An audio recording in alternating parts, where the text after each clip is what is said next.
So the Pittsburgh Steelers just got a double dose of good news today, and there's actually some good news to share while the Steelers are essentially getting held hostage by Aaron Rodgers. Word is that Aaron Rodgers has received an offer and it's in his court now.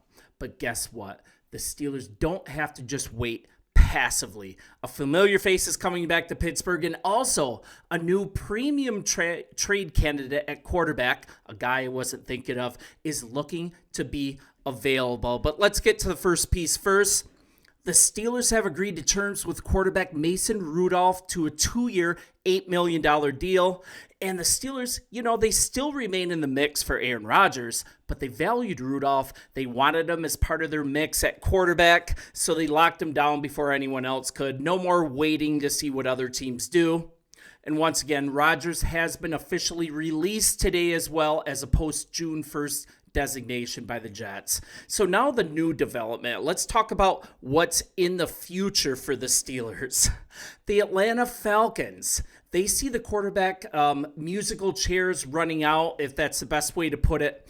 And they're making a decision on quarterback Kirk Cousins. And they're not in a hurry to help teams by releasing him, because it's coming clear now trading for Kirk Cousins is a definite possibility for the Pittsburgh Steelers. And just in from multiple league forces, the Falcons will not be releasing Cousins by Sunday to avoid triggering $10 million in fully guaranteed 2026 salary, and that's via a roster bonus. So here's what's happening here. The Falcons are seeing something.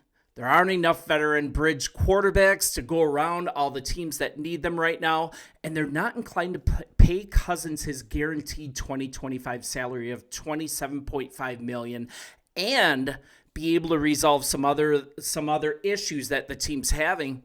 I don't think they can do it. Atlanta has serious cap issues, so if they likely don't want to pay him and they aren't releasing him, if that's true, it sounds like the Falcons are putting some teams into their crosshairs and giving them a little squeeze, right?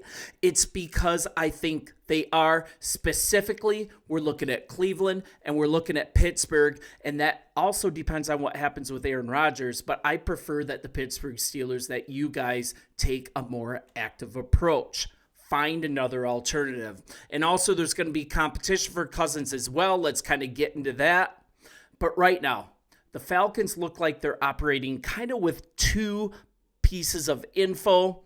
They know the Browns want to bring in another quarterback, right, to balance out. And Cousins would be pretty familiar because he's worked with Kevin Stefanski before, their head coach. Not really a cost-effective option for the Falcons, for the Browns. But the Falcons also know some guys on the Steelers coaching staff, and they know that they really would rather not have to turn back to Russell Wilson. It didn't end well. And there's a chance that Aaron Rodgers, he might go to New York, he might retire, and Pittsburgh very well should look at Kirk Cousins as an emergency option, and they need to start negotiating, because the sense I get, if the Falcons have no other options, the Falcons would be fine keeping Cousins, but now they're seeing teams that are starting to get desperate, and a trade definitely might be on the table for him, and they're also willing to go ahead and pay that roster bonus. That doesn't mean, too, that Cousins is happy with the direction that Atlanta's taking. He doesn't want to be a backup, and he's putting pressure on Arthur Blank as much as he can to say, hey, I want to start somewhere. But now we're looking at Blank and the Falcons front office, right? They're taking the stance that they're paying Cousins good money, and there's nothing saying they have to pay him while also making him happy. Like, they honestly don't have to do that. They don't sound pressed to grant Kirk Cousins his wish to be the starter. I mean, Penix is going to be that guy.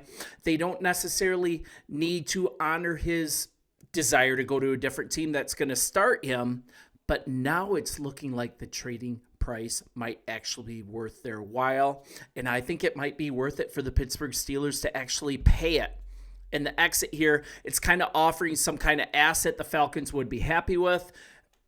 Draft picks, I'm not sure what exactly they'll be asking for, but Aaron Rodgers is asking for the moon by all indications. He says it's not about money, but if you're looking at paying Aaron Rodgers 45, 50 plus each for 2 years to play in Pittsburgh, why not avoid the circus?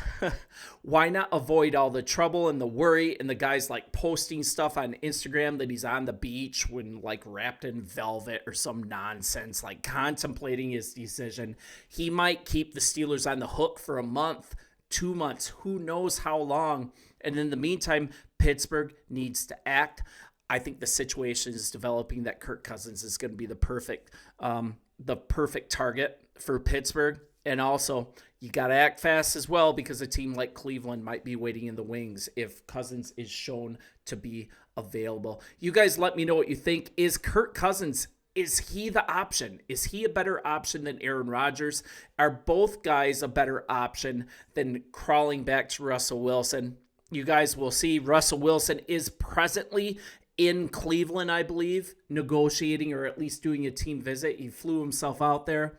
The guy's saying, hey, I just want to play ball. Aaron Rodgers isn't doing that. He wants to be a diva and also have control of the situation. It'd be beautiful if Pittsburgh just acted, left Aaron Rodgers waiting in the wings, and pulled the trigger on a trade for Kirk Cousins. It's a win-win for Atlanta as well. You guys let me know what you think. It's nice growing this channel with you. And, yeah, have a good day. We'll talk tomorrow.